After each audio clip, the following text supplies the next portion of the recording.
참 이게 쉬운 일이 아니네요. 저희 취지가 이런 게 아닌데 자꾸 광고해달라는 분들이 많이 계시니까. 그러게요. 대표님이랑 저랑 시작했을 때 이런 취지로 시작한 게 아닌데 자꾸 광고해달라 뭐 해달라 사실 조금 피곤합니다. 이렇게 막무가내로 부탁하시는 분들 심정도 솔직히 이해는 가요. 네, 이해는 가는데 근데 솔직히 저도 사람인지라 현타 같지 못해요. 네. 그렇죠. 근데 우리가 뭐 돈 미세도 아니고 자꾸 돈 그러는 이제 광고주를 만날 때마다 아 참 어떻게 해야 되나 판단이 솔직히 잘 안 섭니다.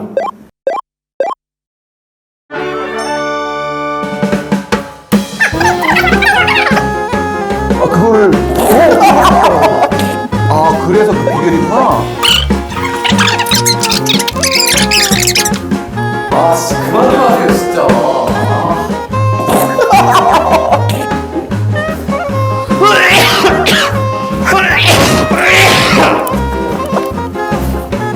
뭔 소리 하는 거야? 우리 이상해? 뭐 소풍 왔어 승규 씨? 아니 광고주가 해달라면 우리 개같이 비워야지. 그래 안 그래? 그렇죠. 네. 내가 연기할 수도 있잖아. 저 죽이네.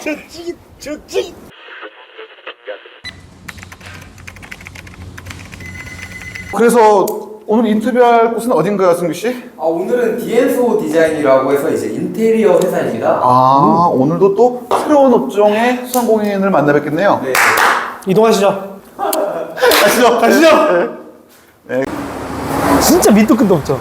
그거 다 조 대표 아이디어예요, 그 조 대표. 아니 좀 밑도 끝도 없고 조금 가끔은 좀 사이코패스 같긴 해. 대부분 진짜. 뭐 하셨어요? 아니 그 승규 씨가 그 엊그저께 뭐 길고양이 죽여가지고 아 그럴 나이죠. 뭐 짜릿하다는데. 일반식의 나이긴 하지. 못해요. 별일 없으셨죠, 대표님? 그럼요. 네네. 네네. 여긴가요? 아 여기에요? 네, 도착했네요. 여기 맞습니다. 갑자기 왜 연기해요, 승규 씨?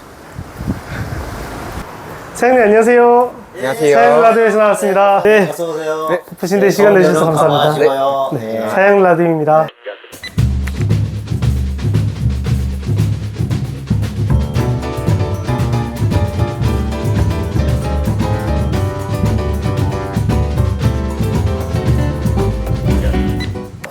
점심을 좀 부실하게 드셨나?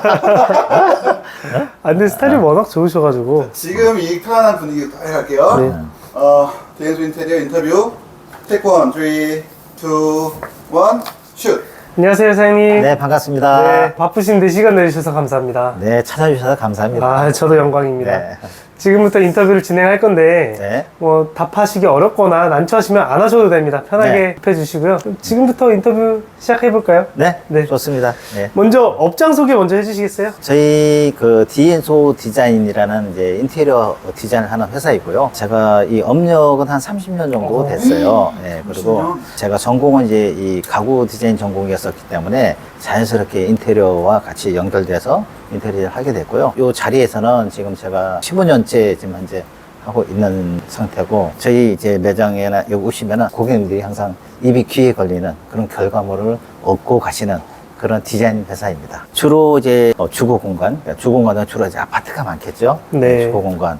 그리고 이제 상공간, 상공간에는 뭐 카페라든지 아니면 의류점이라든지 어떤 이런 부분이 많이 있을 거고요. 아니면 이제 의료 공간은 이제 치과 병원이라든지 뭐 성형외과라든지 이런 의료 공간에 대한 인테리어를 주로 제가 많이 하고요. 제가 아까 가구 전공을 했지 않습니까? 네네. 제가 이제 이 이태리 밀라노라든지 독일의 쾰른이라든지 파리의 메종 오브제 이런 쪽에 제가 그 전시도 하고, 국내 전시 같은 경우는 이제 서울 리빙 디자인 페어라든지 코엑스에서 하는 이제 1년에 한 번씩 하는데 서울 리빙 디자인 페어 아니면 국제 가구쇼 이런 쪽에 가구 디자인이나 작품도 출품해서 전시를 하고, 그 외 쪽으로는 제가 이제 가구 쪽에는 한국 가구 디자인 협회에 제가 이제 임원으로 있었어요. 그래서 신세계 화랑이라든지 롯데 화랑 뭐 이런 세계 화랑, 이렇게 이 큰 이제 화랑에서 작품 전시도 했었고, 그렇기 때문에 제가 주로 이제 이 전체적인 토탈 이제 컨설팅을 해드리지만 부분적인 디자인에 대한 이제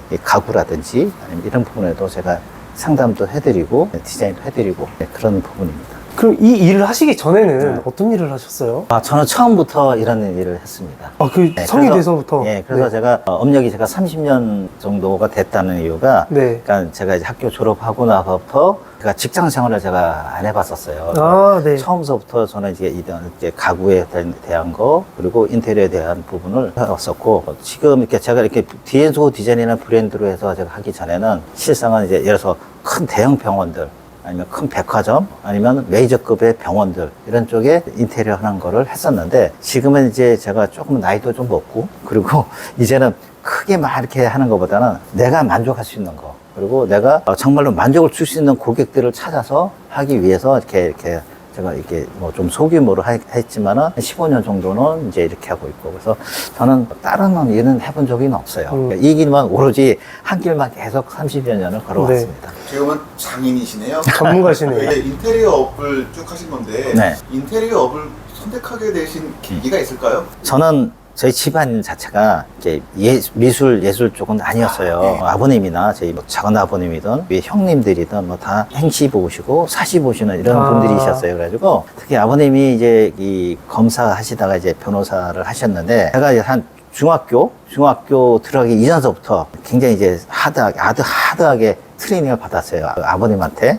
또 우리 가족들 모두가. 예를 들자면 학교 끝나고 집에 오면 옛날에는 그렇게 막 학원을 다니고 하는 게 많은 게 없었거든요. 근데 일단 학교 끝나고 집에 오면은 저도 이제 저녁 먹자부터 이렇게 큰 테이블을 책상을 한 8명 정도 앉을 수 있는 그때 당시에 큰 책상이죠. 그 책상에 다 같이 앉아서 아버님이 앉고 이렇게 형들하고 다 이렇게 앉아서 거기서 공부를 했어요. 무슨 공부냐? 형사소송법, 검법 이런 거를 그 앉아서 당시에. 네, 예를 들어서 저녁 6시 반부터 해가지고 밤 12시까지 집중적으로 공부를 하는 거예요. 고등학생 때도 사업고시 준비를 하셨네요. 네, 아니, 그러니까 모든 분들이 다 그런 쪽으로 다 공부하시고 다 공무원이시고 다 그런 쪽에 계셨었는데 그런데 저는 그게 싫었었어요. 정말로. 그래서 많이 맞기도 많이 맞았어요. 아버지한테 많이 네, 맞기도 네. 하고 저는 그림 그리는 걸 좋아했어요. 학교 다닐 때 제가 대회에 나가서 그림 그려서 상을 받았어. 저는 그런 거를 받아서도 집에 절대 가서 뭐 잘한 거 못하고 내놓지도 못하는 거예요. 그래서 그거를 이제 매일 숨기는 거고. 아이고. 네, 그래서 어린 마음에 그거 되게 약간 힘들 텐데. 한이 쌓이지 아니, 않았을까요? 예. 저는 이상하게 이제 그게 그런 쪽이 아예 저는 좋았어요. 그래서 유독 저희 집안에서는 형제들이 많이 있었지만 저만 또 외기를 좀 탔죠. 외기를 타가지고 지금까지 이렇게 했지만은 근데 저는 후회는 하진 않고 지금도 좋아요. 그러면 물론 법률을 공부하고 뭐 이래서 어떤 공무원이 돼서 뭐 좋은 일도 하겠지만 아시다시피 저는 지금 제 일을 하면서 가장 행복하고 또 주위에 어려운 분들 저를 필요로 하시는 분들 그런 분들한테 제가 도움을 줄 수가 있고 제가 재능 기부도 하고 저는 그렇게 함으로 인해서 제가 또 기분이 좋고 그리고 뿌듯하고 그리고 우리 고객님 같은 경우도 오셔가지고 상담하고 어떤 진행해서 프로젝트 끝났을 때 고객님 입이 귀에 걸리고 그럼 아주 좋아하고 그러시면은 저 역시 그게 보람 있는 일인 거고 그런 부분에서 저는 아주 지금 잘했다고 생각합니다. 후회 없이. 어떻게 보면은 아버님의 반대를 무릅쓰고 하고 싶은 일을 선택하신 건데 어떻게 증명을 하신 적이 있으신가요? 약간 지금 인정을 받았다. 시점이 있었을까요? 예. 개인적으로 제가 뭐 이렇게 대회 나가서 상을 받아온 거는 많이 있지만은 아버님한테 인정을 단 한 번도 못 받았습니다. 우리 고객님들의 어린 자녀들 이런 분들이 정말 좋아하고 기뻐하고 저한테 감사하다고 그렇게 저한테 표현해주고 저한테 어떤 인사를 하고 할 때 그때가 제일 뭐 인정받는 거 아니겠습니까 그게? 네. 그렇죠. 그렇죠.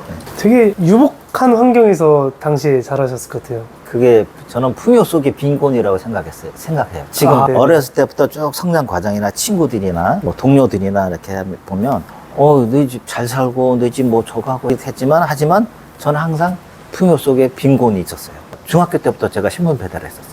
그러셨어요. 체구도 작았는데 신문부서가 좀 작은데 할당받아야 되는데 배수도 많은데 할당받아가지고 진짜 이렇게 비가 오면 신문이 젖을까봐 옷을 사서 감싸면서 울면서 신문 배달하고도 그랬었어요. 그럼 아침 몇 시에 일어났어요? 석간신문이에요. 그래서 수업이 제가 5교시, 6교시 끝나고 난 다음에 가서 지국에 가서 신문 다 받아서 신문 배달하고 집도 좋은 집이었고 뭐 수영장도 있고 막 그랬었어요. 와, 근데 제가 있는 방에는 그 난방이 안 되는 구들이 없는 다락에서 제가 생활하고 상당히 홀대를 많이 받았죠. 어려운 시기를 많이 겪었었고 고등학교 다니까 좀 말대꾸도 좀 하고 그랬었는데 그래도 막 맞았죠. 맞아가면서. 요즘 말로 중꺾말하는 게 있는데 중요한 건 꺾이지 않는 마음이라고. 지금은 이렇게 웃으면서 말씀하시는데 그때는 또 얼마나 힘드셨을까 그러게요. 이런 생각. 정말로 이렇게 제가 이게 정말 힘들었었어요. 힘들고, 그러니까 남들이 경험하지 못하는 거, 그런 걸 저는 많이 경험을 해봤어요. 정말 배고픔도 알고, 그리고 정말 힘든 것도 알고, 그리고 절실한 거,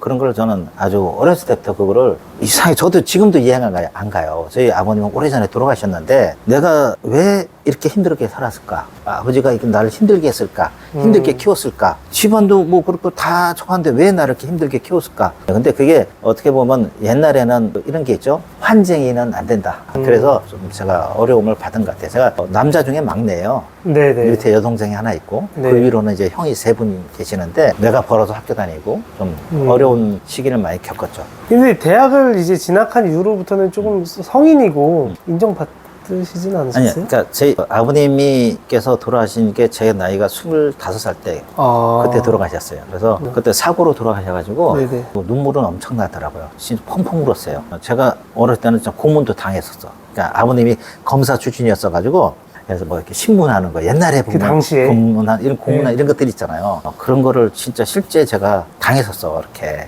그래가지고 상당히 이제 좀 어렵고 힘들었었는데 그런데 그래도 사고로 갑자기 돌아가셨는데 그렇게 눈물이 나고 진짜 펑펑 울었어요. 왜 그러냐면 그런 것 같아. 한 번이라도 제대로 아버지하고 마음을 내려놓고 대화를 한 거나 한 적이 한 번도 없었으니까 나도 성공할 거야. 나도 잘 될 거야.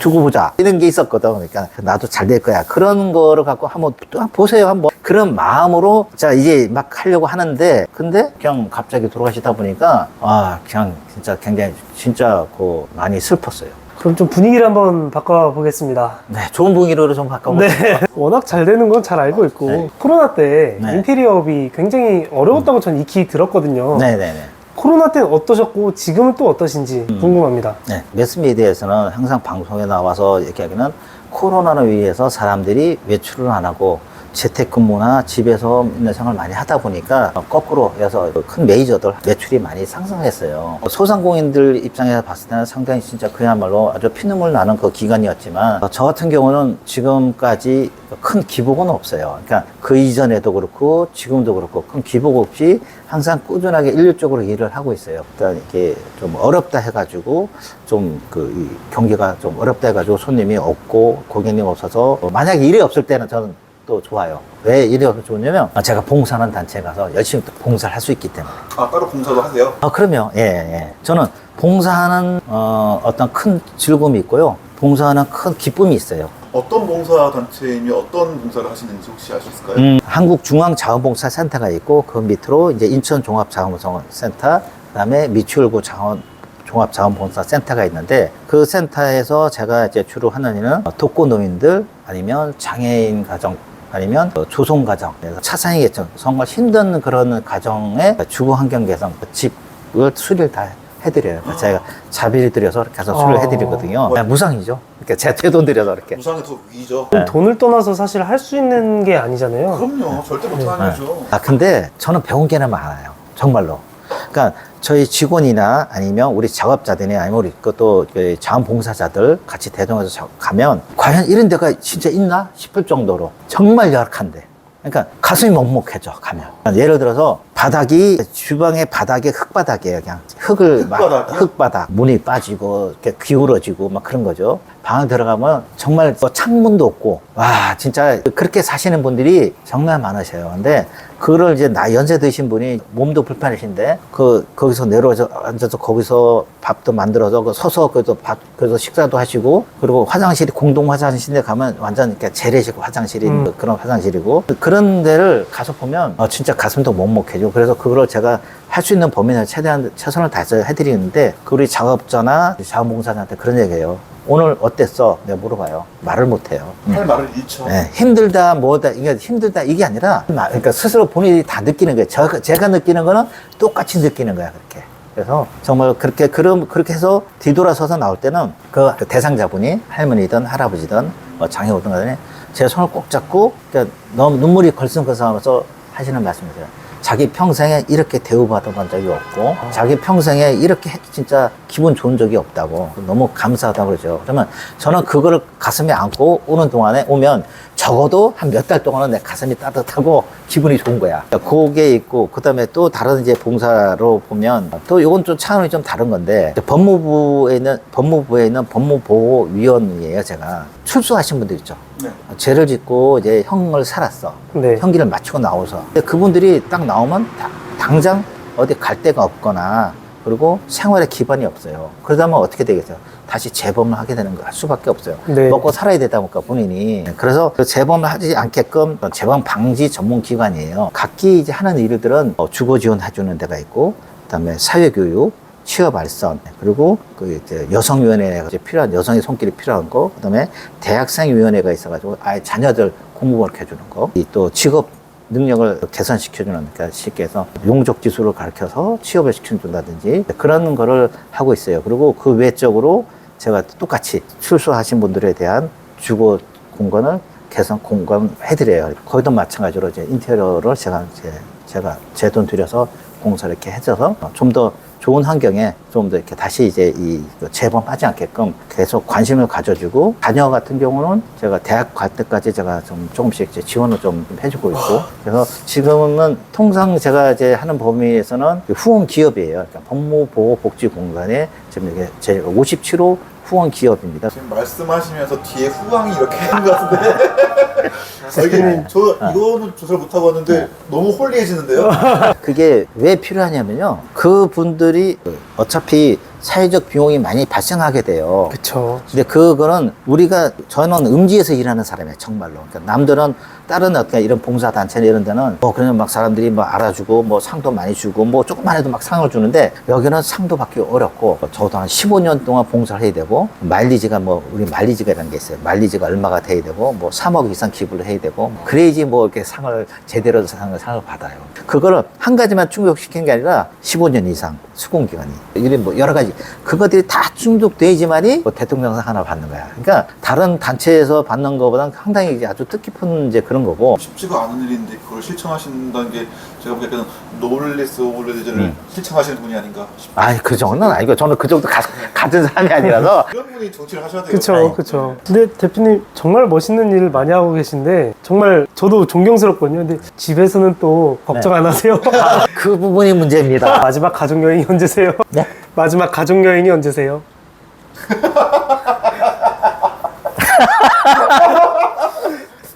가족적으로 빵점이 났습니다. 제가 봤을 때도. 아닙니다. 근데 진짜로. 제가 웃자고 이제 말씀을 드렸지만, 진짜 사회적으로 원래 존중 많이 받으시는 분이시니까. 근데 가족분들도 아무리 가족이라지만 많이 존경하실 것 같아요. 그러니까요. 봉사하시느라 그러시는 거니까는. 그니까요. 제가 1년 365일 중에서 일요일에 쉬는 날이 거의 없어요.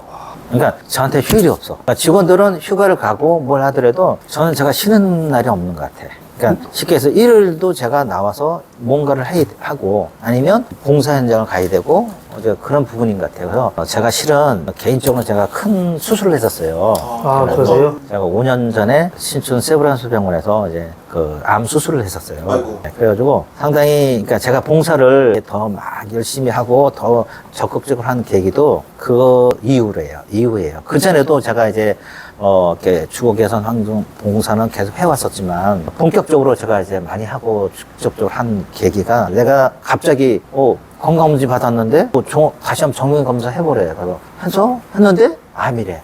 그 순간 진짜 그냥 눈앞이 캄캄한 거야, 솔직히. 그쵸. 막막하더라고요. 그리고 별의별 생각 다 하고, 앞으로 어떻게 살아야 되나, 어떻게 해야 되나, 이런 정말 별의별 생각이 다 들어요. 다행히 제가 이제 수술은 제가 이제 하고 나서 한 2주 동안 병원에 제가 입원해 있었는데, 근데 저는 참 잘 받았어요. 그래가지고, 금년 9월 달에 제가 최종 판정을 받을 거예요. 네네네. 그래서 제가 지난달에 지금 이제 다시 한번 대장 내시경 검사를 했는데, 아주 깨끗하다는 얘기를 들었어요. 그리고 다행이다. 그래서 제가 9월 초에 제가 CT하고 다시 검사해서 최종 9월 말에 이제 담당 우리 교수님이 판정을 내려준다 했는데, 아무래도 좋은 소식은 드릴 것 같아요. 완치 판정. 저는 소망하고 있습니다. 기다리겠습니다. 네.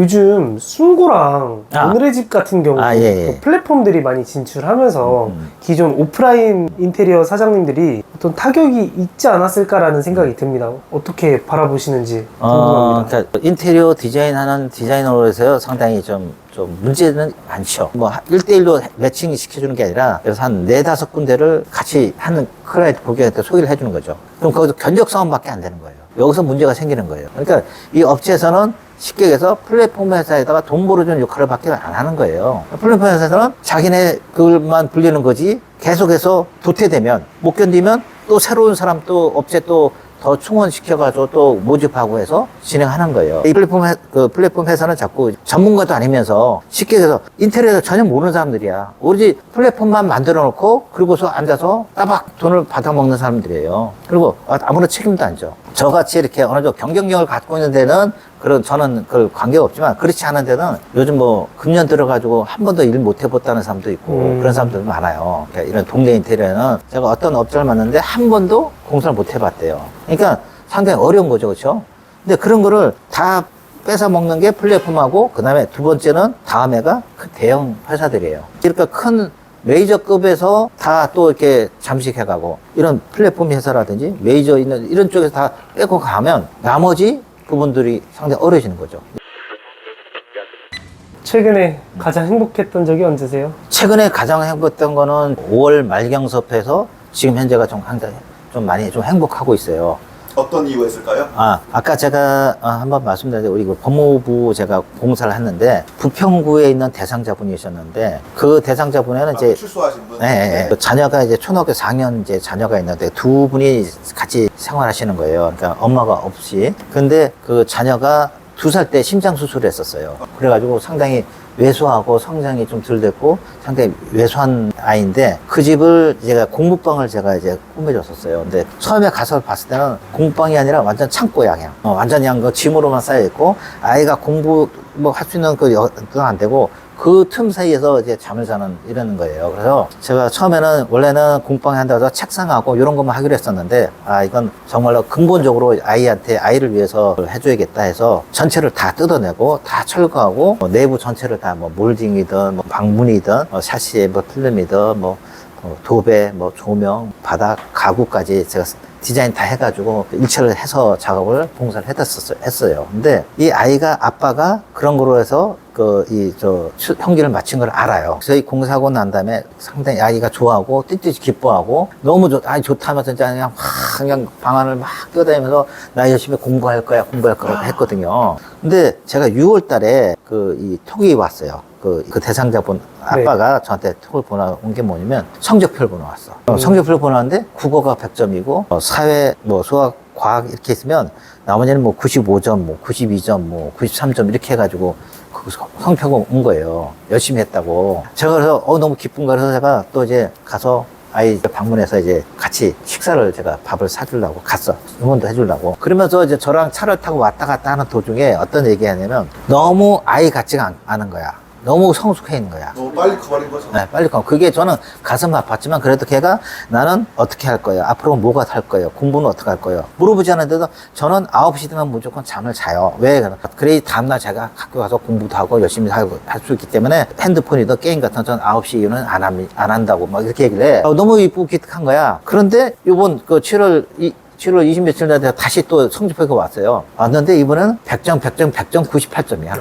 그래가지고 내가 그거 보고서 진짜 그냥 엄청, 야, 이거 어떻게 이렇게 공부를 이렇게 열심히 한대요. 출소하신 분도 이 아이 때문에 아이가 또 작하니까 이제 아이가 이렇게 해서 열심히 하고 애가 막 이렇게 그냥 막 좋게 되는 거야. 그러니까 이 아빠도 이제 지게차 뭐 자격증도 따고 대형면허도 따고 이제 죄 안 짓고 뭐 하겠다. 그렇게 해가지고 지금 열심히 하고 저한테도 뭐 이렇게 보내고 그냥 열심히 해요. 그러니까 내가 힘들었지만 내가 며칠 동안 가서 작업을 했지만 이렇게 보람이 있으니까 아주 행복합니다. 요즘 사장님이 백종원도 못하는 인간을 고쳐 쓰고 계시네요. 와, 이거는 뭐. 네, 사장님이 이렇게 말씀하신 게 진심이라고 느껴지는 게 말씀하시는 중간에 이제 눈물이 이제 차오르셔가지고 되게 존경합니다. 그럼 앞으로 사장님의 꿈이 있으실까요? 저는 꿈은 지금도 그렇고 그전에도 그렇고 앞으로도 그렇고 제가 열심히 일을 할 수 있는 그런 어떤 즐거움이 있다면, 일하는 즐거움이 있다면 행복하고, 그리고 앞으로도 계속 일을 하고 싶어요. 그리고 여지껏 해왔던 대로 더 그냥 저를 필요로 하는 그런 분들한테 좀 더 다가가고 싶고, 그게 꿈입니다. 사업체를 운영하시는 소상공인으로서 정부나 지자체에 바라시는 점 있으세요? 아, 많죠. 네. 그러니까 소상공인은 누구나 생각하는 거, 가장 많이 생각하는 거, 정책 자금 받는 거. 아, 그쵸. 힘들다 보니까 네. 어떻게 하든 정책 자금을 좀 이렇게 저리로 해서 받을 수 있는 거. 그거 해주는데 그게 코로나 때문에 많이 이렇게 해서 했다 하지만 실상은 그 정책 자금이라는 그 자체가 어떻게 보면 코로나 때는 누구나 없이 다 줬단 말이죠. 그 다음에 실제 정말로 필요한 사람들한테 많이 주는 것보다는 사업자 있는 사람한테 무조건 다 주고 그런 부분이 그리고 어떤 아까 대기업이나 플랫폼처럼 이렇게 조직력도 갖추지 않고 어떤 기본적인 기반이 약해요. 언제든지 쓰러질 수 있고 무너질 수 있는 거거든요. 그렇기 때문에 기본적으로 이 소상공인들이 헤쳐나갈 수 있게끔 자기가 열심히 해가지고 하는 것만큼 좀이라도 더 편하게 받을 수 있는 거. 지금은 플랫폼 눈치 봐야 돼. 그 다음에 배달 라이더한테 또 그렇고 소상공인들은 되게 부담스러운 거예요. 이거 진짜 자꾸 올라가다 보면 어떡하냐. 결국은 자꾸 안 쓰게 되는 거고 그만큼의 일자리가 진짜 자꾸 없어지는 거예요. 이거 알바하는 사람들은 여우가 되고 자기가 챙길 거 다 챙기지만 이 소상공인하는 이 사장님들은 내가 하루하루 사는데 먹고 사는데 아니면 이거 열중하다 보면 잘 모르는 것들 많아요. 그러니까 알바하는 사람한테 역으로 당하는 거죠. 그런 것도 많아요. 지금은 같이 살아야 된다고 봅니다. 소상공인도 살고 그 알바 하시는 분들이나 직원들도 살아야 되겠지만 그런 부분 같이 살아야 된다고 봐야죠.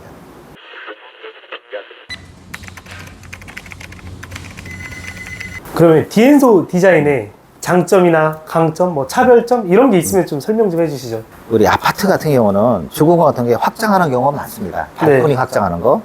근데 발코니 확장하는 부분이 상당히 이렇게 간단한 것 같지만 아주 중요하고 아주 어려운 부분입니다. 근데 그 부분을 간과하고 확장한다 해가지고 그냥 간단하게 비용 절약해서 한다는 것 같으면 겨울에는 결로가 생겨서 곰팡이 생기고 그 방이 추워서 방으로 사용하지 못하고 창고로밖에 사용 못한다든지 네. 이런 경우가 많습니다. 디엔소 디자인은 이 확장과 단열에 대해서는 최고 으뜸가는 그런 어떤 노하우를 갖고 있고 그렇게 현재 이 작업을 하고 있습니다. 인정을 받는 부분이기도 하고요. 그래서 이 발코니 확장이나 이 부분에 대해서는 제가 여기 앞에 좀 보이는 부분이 잠깐 있는데 설명을 한번 좀 드리자면 먼저 발코니 확장하려면 관할구청의 행여가를 꼭 받아야 돼요. 아, 그래요? 예, 공사할 때 그러면 중요한 게 아까 단열 말씀드렸잖아요. 저희가 이렇게 단열재가 이렇게 100mm 이렇게 이 기본 단열재가 벽면에 붙이게 되는데 네. 그 전에 저희가 요 100mm 단열재 전에 벽면에 이렇게 이 열반사 단열재를 먼저 붙여주고 그 다음에 이렇게 100mm 단열재를 또 작업을 이렇게 붙여주는데 그러면 이어서 붙이고 다음에 작업하는 게 이제 요 폴리에스테린 소재는 아이소 핑크라는 건데 똑같이 이렇게 붙이는 게 아니라 어결로 이렇게 틈새가 되지 않게끔 어결로 네. 붙여서 요 틈새 사이는 다 우레탄 폼본드로 해서 다 충진해서 다 밀폐를 시켜줍니다. 요렇게 해서 요렇게 작업이 되고 그 이후에 또 작업이 마찬가지로 이렇게 이제 목재로 이렇게 상을 만들어서 요 상이 또 이렇게 쓰게 됩니다. 네. 상이 쓰면 요 상에 또 다시 이렇게 아이소 핑크라는 단열재, 요 단열재를 또 채워줍니다. 그러면 이렇게 해서 이게 단열이 끝난 게 아니라 이렇게 이 정도 두께가 되겠죠. 네. 그럼 이 앞에 또 단열재가 요 이보드라는 단열재입니다. 이거는 아이소 핑크보다 단열재 성능이 월등히 뛰어난 겁니다. 마지막으로 보는 게 이게 방수 석고 보드입니다. 7번에 걸쳐서 단열 작업합니다. 그래서 이렇게 이 정도의 두께로 벽을 단열하다 보니까 전혀 겨울에 결로라든지 이런 부분이 전혀 없이 확장 한 방이 안 한 방보다 더 따뜻합니다. 이렇게 해서 작업이 다 끝나면 그냥 이게 또 끝나는 게 아니라 이런 자재에 대한 시험 성적서, 그 다음에 이제 납품 확인서, 그리고 제가 공사했으니까 공사 확인서 이런 것들이 자료가 또 한 수십 장이 또 준비가 돼야 돼요. 그리고 공사 사진첩까지 해서 관할구청에다 사용 승인을 이제 신청해야 되는 거예요. 확인하고 사용 승인을 내주는 겁니다. 그러면 그게 사용 필증이에요. 그 사용 필증이 나오면 입주를 해서 이사를 들어와서 이제 거주를 하시는 거예요. 그러면 집을 사고 팔 때도 더 자신 있게 팔 수가 있는 거예요. 근데 그게 아니고 불법인 경우는 문제가 되는 거예요. 그리고 이런 절차를 거쳐 하게 되면 제가 아까 말씀드린 거 양도소득세 낼 때, 집을 팔 때, 양도소득세 낼 때 구조 변경한 거 다 비용이 다 양도소득 다 혜택을 받아요. 감면 혜택을. 네. 사치도 마찬가지고 이런 밑에 난방한 거든 이런 것들이 다 받기 때문에 그래서 정상적으로 하시는 게 더 좋으신 거예요. 이런 거를 저 디엔소 디자인은 항상 변함없이 그리고 흐트림 없이 빠지지 않고 항상 FM대로 FM입니다. FM으로 하시고 기술력도 있으시니까 이렇게 고객들이 계속 방문하는 거고. 네, 그러니까 그거를 그러니까 뭘 빠지지 않고 내가 조금 힘들더라도 내가 더 해주고 하나라도 더 해주면 네. 예, 그러면 고객님은 저를 찾아오게 돼 있고 그리고 만족하시게 돼 있는 거고 무엇보다도 제가 만족합니다. 아, 내가 두 다리도 꾹 뻗고 자야 되는데 그래서 이런 이 잔머리 안 쓰고 제대로만 작업하면 누구든지 뭐 이렇게 잘 일은 항상 있습니다. 네. 근데 솔직히 이거는 제가 드리는 말씀인데 이건 같이 일하시는 업자분들 얘기 들어봐야 됩니다. 엄청 피곤하실 거예요. 우리 작업자들은 싫어합니다. 솔직히 피곤해요. 아, 우리 사장님 피곤해요. 너무 FM이야 이러면. 피곤해하죠. 근데 네. 그런데 아까 제가 했지만 한 번 작업하고 난 다음에 두 번 다시 AS 안 오기 때문에 그리고 이미 이제 저랑 같이 한 15년 정도 이렇게 합을 맞췄으니까 이제 스타일이 있어요. 디에소 스타일. 오늘 긴 시간 인터뷰를 했는데요. 네. 바쁘신데 시간 할애해 주셔서 감사합니다. 오늘 감사합니다. 사실 사장님의 인터뷰를 하고 싶었는데 많이 배운 것 같습니다. 인터뷰를 해야 되는데 약간 좀 자서전을 읽는 그런 근데 너무 좀 저희가 이렇게 감히 인터뷰를 해도 되나 싶을 정도로 위인 같은 느낌이 들어가지고 예. 그 인터뷰 좀 부족한 점이 많죠. 겸손까지. 네. 인터뷰해 주셔서 감사합니다. 고생하셨습니다. 고맙습니다. 네, 수고하셨습니다. 좀 네. 어떠셨어요, 대표님? 저 사실 느낀 것도 많고 배운 것도 많았습니다. 사실 오늘 좀 약간 많이 배워왔어요, 그죠? 네. 승우 씨는요? 사장님이 생각보다 되게 트렌디하시고 무엇보다 사장님 말씀 들으면서 좀 가슴이 먹먹해지는 그런 부분들이 되게 많았던 것 같아요.